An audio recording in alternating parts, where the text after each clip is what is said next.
you would say out loud your own name.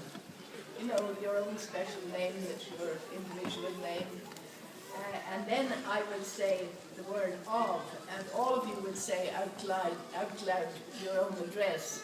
Now, this is your own address, not necessarily just where you stayed last night, but your own proper address. And after that, I will say each line of the declaration, and you will repeat each line after me. Each line is only a few words, so it's not difficult. So let us begin in that way. I, Catherine McGuinness, of Ordinary Poplar of Rock, having applied to the Minister for Justice and Equality for a certificate of naturalisation, hereby solemnly declare my fidelity to the Irish nation and my loyalty to the state. I undertake to faithfully observe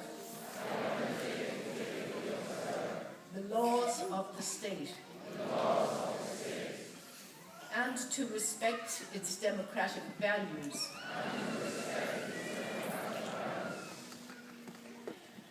My congratulations to you. You are now all citizens of Ireland.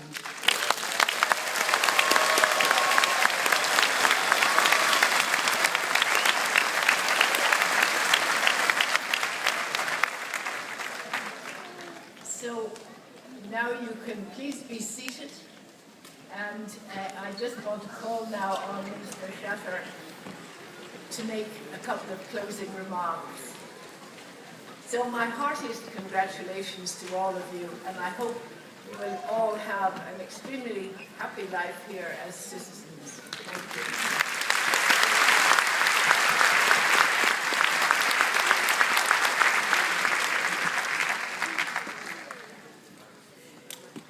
Start off by congratulating all of you now who have become citizens.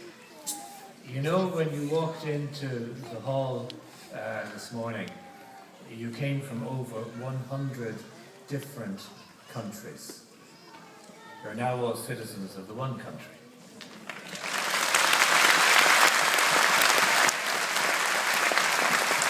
Now, I don't want people to get too comfortable, so everyone who's just taken the oath and become an Irish citizen, I want you to stand up once more. Now, I want you to look around you, and I want you to shake the hand of the Irish citizens standing beside you and behind you and congratulate each of them.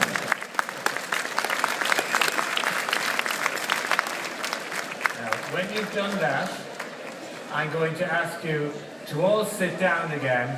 I'm a bit nervous, there's one or two people getting over-enthusiastic.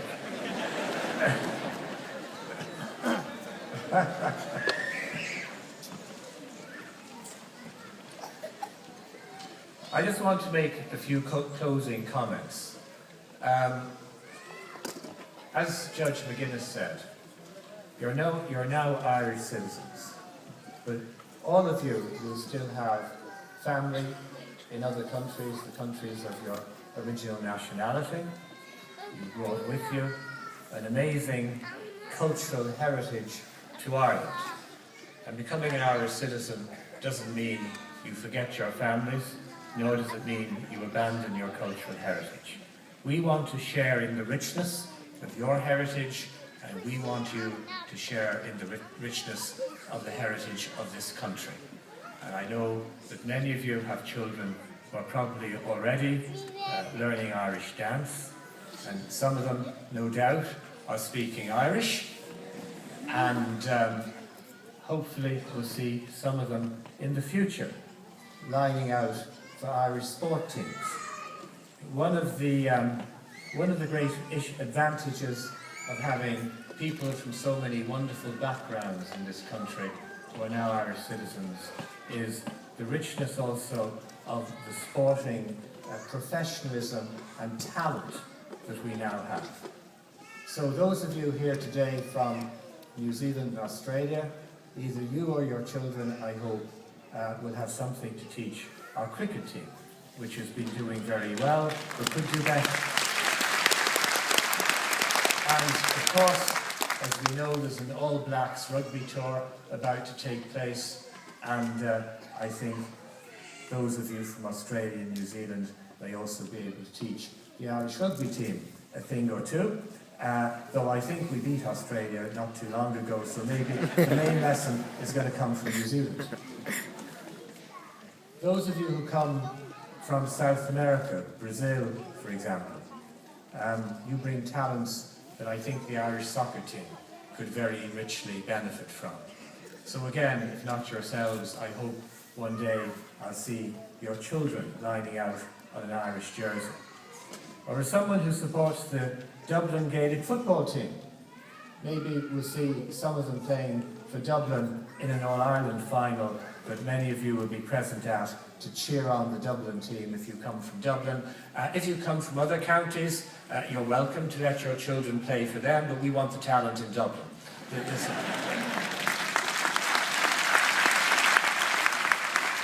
Of course, we also have within this group today some people from Russia, and you bring with you your wonderful literary heritage and dance, and particularly in the area of ballet, there's a rich and wonderful tradition in Russia which I know and I hope will contribute and add to the Irish dancing tradition.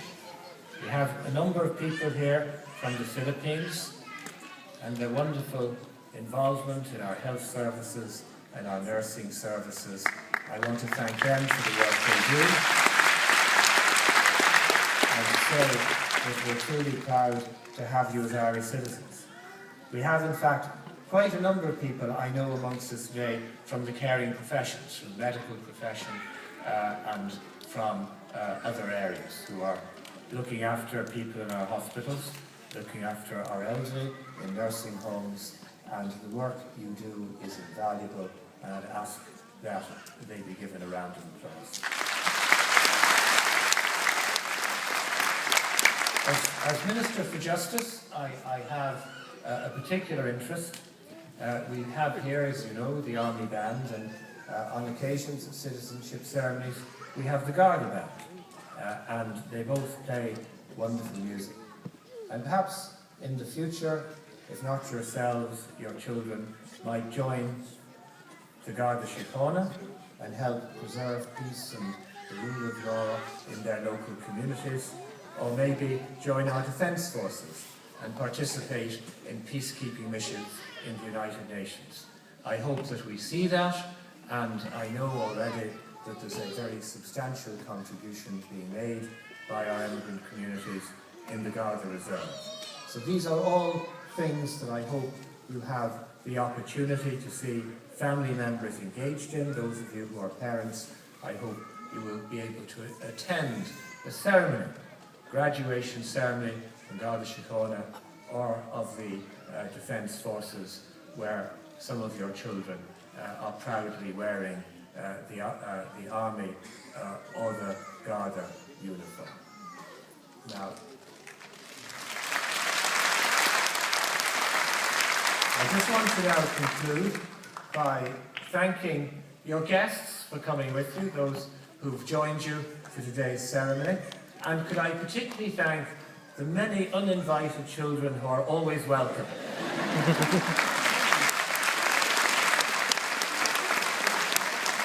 I think it's the presence of children in the audience, and they're so wonderfully well behaved, but it would take away from the family occasion this truly is if they all remain totally silent. So we never expect them to do that.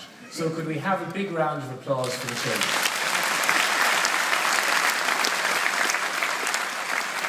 I hope you've enjoyed this ceremony.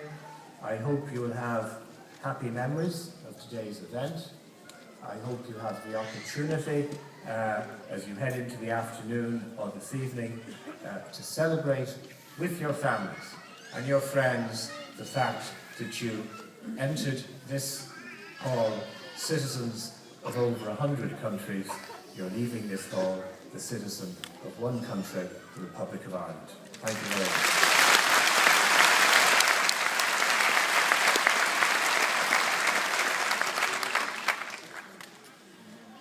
Before we play the national anthem, uniquely today, we will have a short presentation.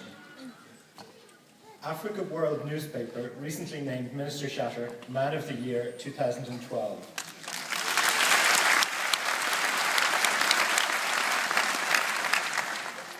I now invite representatives of Africa World, Uka Okori and Royal Nkembule, to present the Minister with this award.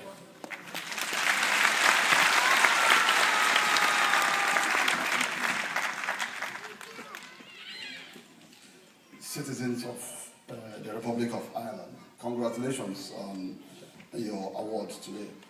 The Minister, retired judge, is a great day today for immigrants in this country, particularly those from the African continent. Africa World newspaper, a multicultural newspaper, last December, in its December edition, decided to put up opinion poll among our numerous readers across Ireland and the world on who we can elect the man of the year. And Alan Shatter came top because of the wonderful things he has been doing.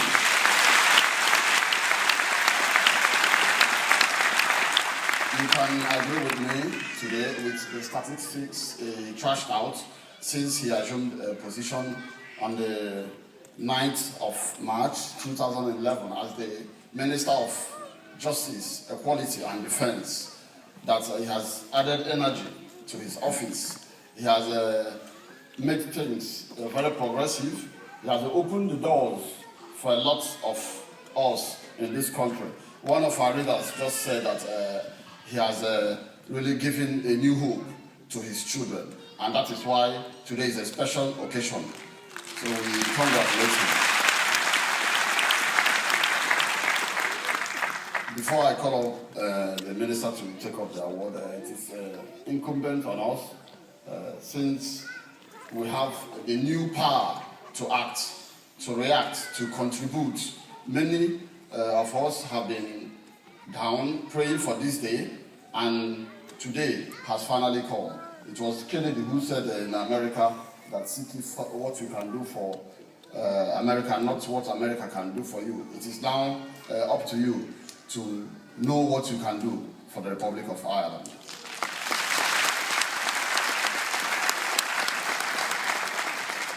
Today is not a day for long speeches because many are prepared to celebrate back in their families. I congratulate all of you and I enjoin you to be law-abiding and to keep contributing to the success of Ireland. Let it come back. Let the old Celtic tiger, the paws and the claws, let it be back so that we can all rejoice on this day. With this, I call upon the Minister to take up his award.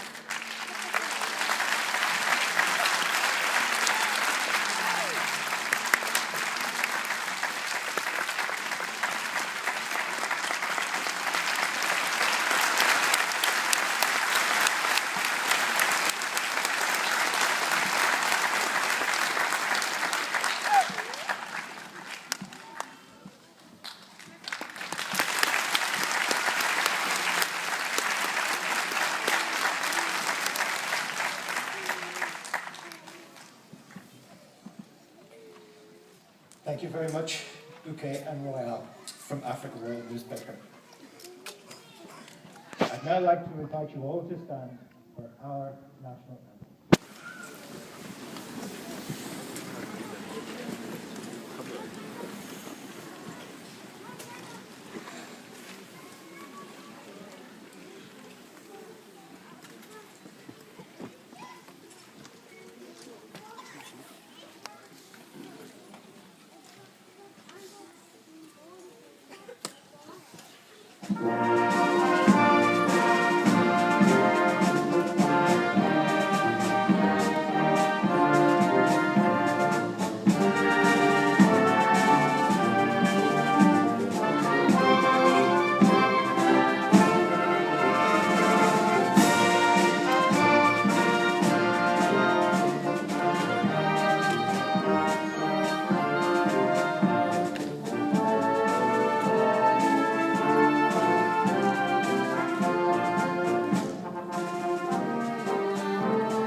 gentlemen, please remain standing for the exit of the Minister and the Judge.